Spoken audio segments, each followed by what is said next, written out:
நம் ஆண்டவர் இயேசு கிறிஸ்துவின் நாமத்தினால் மகிழ்ச்சியும் சமாதானமும் நம் அனைவரோடும் இருப்பதாக. மார்க் 7:14-23 முடிய. இயேசு மக்கள் கூட்டத்தை மீண்டும் தம்மிடம் வரவழைத்து அவர்களை நோக்கி, நான் சொல்வதை அனைவரும் கேட்டு புரிந்து கொள்ளுங்கள். வெளியே இருந்து மனிதருக்குள்ளே சென்று அவர்களை தீட்டுப்படுத்தக்கூடியது ஒன்றுமில்லை. மனிதருக்கு உள்ளே இருந்து வெளியே வருபவையே அவர்களை தீட்டுப்படுத்தும். கேட்க செவியுள்ளோர் கேட்கட்டும் என்று கூறினார். அவர் மக்கள் கூட்டத்தை விட்டு வீட்டிற்குள் வந்தபோது அவருடைய சீடர் அவரிடம் இந்த உவமையை பற்றி கேட்க, அவர் அவர்களிடம், நீங்களுமா இந்த அளவுக்கு புரிந்து கொள்ளாமல் இருக்கிறீர்கள்? வெளியே இருந்து மனிதருக்குள்ளே செல்லும் எதுவும் அவர்களை தீட்டுப்படுத்த முடியாது என உங்களுக்கு தெரியாதா? ஏனென்றால் அது அவருடைய உள்ளத்தில் நுழையாமல் வயிற்றுக்கு சென்று கழிப்பிடத்திற்கு போய் விடுகிறது என்றார்.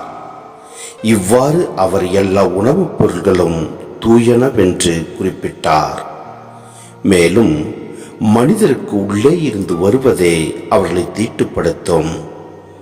ஏனெனில் மனித உள்ளத்திலிருந்தே பரத்தமை, களவு, கொலை, விபச்சாரம், பேராசை, தீச்செயல், வஞ்சகம், காமவெறி, பொறாமை, பழிப்புரை, செருக்கு, மதிக்கேடு ஆகியவற்றை செய்ய தூண்டும் தீய எண்ணங்கள் வெளிவருகின்றன. தீவனவாகிய இவை அனைத்தும் உள்ளத்திலிருந்து வந்து மனிதரை தீட்டுப்படுத்துகின்றன என்றார். சிந்தனை. இயேசு அன்பு, பரிவு, மனிதநேயம் என்ற உயர்ந்த மதிப்பீடுகளை செயல்படுத்தி தமது இறையாட்சி பணியை செவ்வனே ஆற்றிக் கொண்டிருந்தார். இதை தெளிவாக்கும் நற்செய்தியாளர் மார்க்கு காலாவதியாகிவிட்ட மூதாதையர் மரபுகளையே இன்னும் பிடித்து கொண்டிருக்கும் பரிசேயரின் அடிப்படை வாதத்தை இங்கே வெளிச்சத்திற்கு கொண்டு வருகிறார். இந்த மரபுகளின் பயனற்ற தன்மையையும் இறை வார்த்தைக்கு எதிராக இந்த மரபுகள் செயல்படுவதையும் இயேசு சாடுவது இங்கே தரப்பட்டுள்ளது. உங்கள் மரபுகளை நிலைநாட்ட கடவுளின் கட்டளைகளை வெகு திறமையாக புறக்கணித்து விட்டீர்கள் என்ற இயேசுவின் குற்றச்சாட்டு யூத மரபுகளின் சுயநலப் போக்கை வெளிப்படுத்துகின்றது. எனவே நம் ஆண்டவர் இயேசு கூறியது போன்று நாம் உண்ணும் உணவு எதிலும் தீட்டு இல்லாமல் உள்ளது.